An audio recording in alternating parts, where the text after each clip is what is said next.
Chapter 18, Mother Hart. While I was in Australia, the Missouri Mauler was in Dallas. One of his favorite TV shows was the Dobie Gillis Show.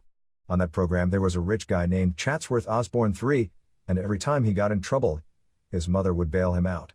From that, the Mauler invented a rich mother for me who was doing everything possible to get her baby boy reinstated back in Texas, and he dubbed her Mother Hart. It was all his idea, and every week he would go out on Houston TV and read these fabulous letters that he wrote, claiming they were from Mother Hart, where she would detail her progress in getting my suspension lifted. Paul Bosch loved the idea, but that was right up his alley.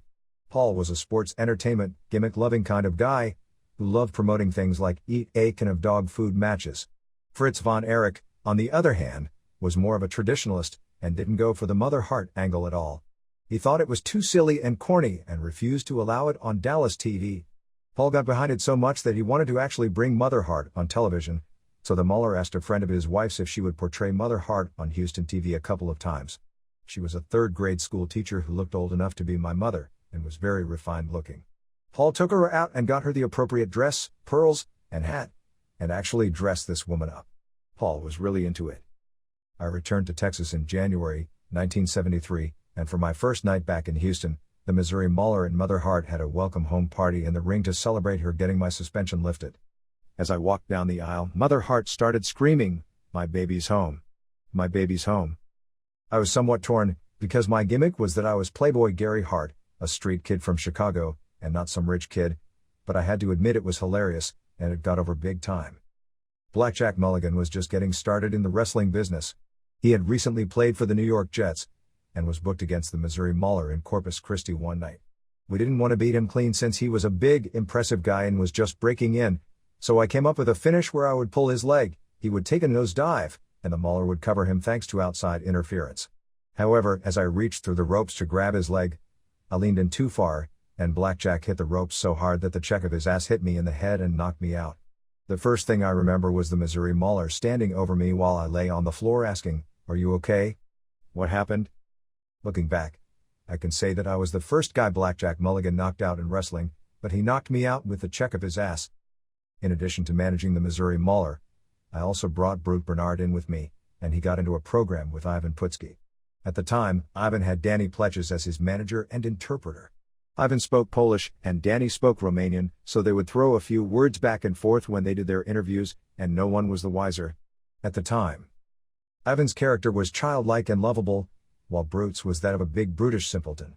People loved Ivan and would give him presents on the way to the ring, like a teddy bear or a duck. Whenever they did, Brute would become fascinated with the gift, and try to take it away from Ivan because he wanted it. One time, Ivan had a wooden duck on a string that quacked when he pulled it.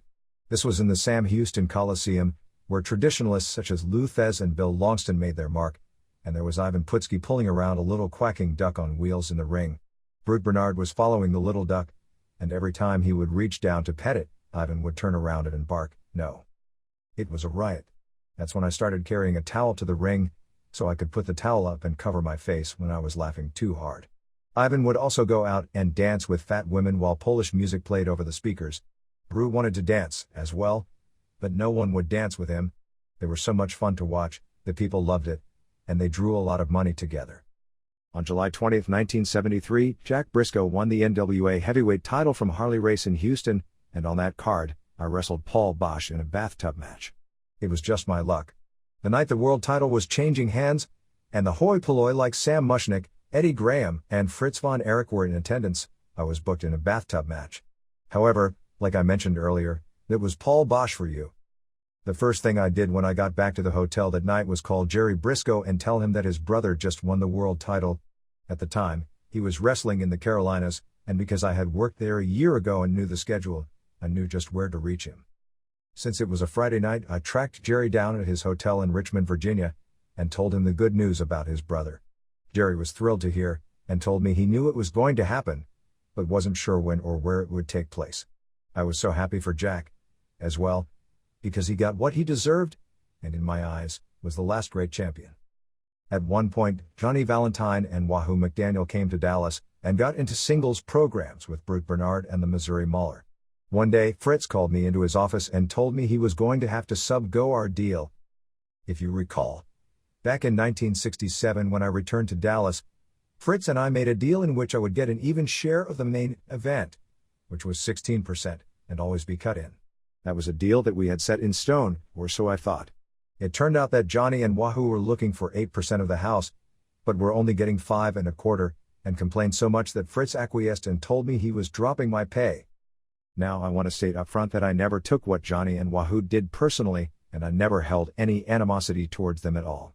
I realized that they were used to getting their 8%, and I also understood that the onus was on the promoter or the booker to tell them that when I was involved, they would get 5.25%.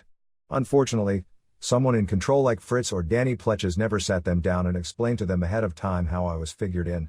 Yes, one can argue that they shouldn't have been surprised by my deal because I had worked with them both when I managed the Spoiler in 1968, but that was when they first came into Dallas. By 1973 they were red hot, were used to getting their 8%, and didn't want to adjust to 5.25% for anyone. In the world of professional wrestling, most managers got preliminary pay. However, I wasn't preliminary talent. To be preliminary talent means that you go on first, second, or third, before the intermission. Anything that goes on after the intermission is a money match, and those are the matches I was always involved in. I was doing the hype for those matches, I was participating in those matches, and I was involved in the finishes for those matches. Besides, it wasn't as if the name Gary Hart wasn't a well-established firm in Dallas at the time. I could have brought anyone into the territory, walked them to the ring, and have the fans accept him simply based on what I told them he was. So I deserved my money, and if Fritz didn't want to pay me what I was worth, then I wanted out.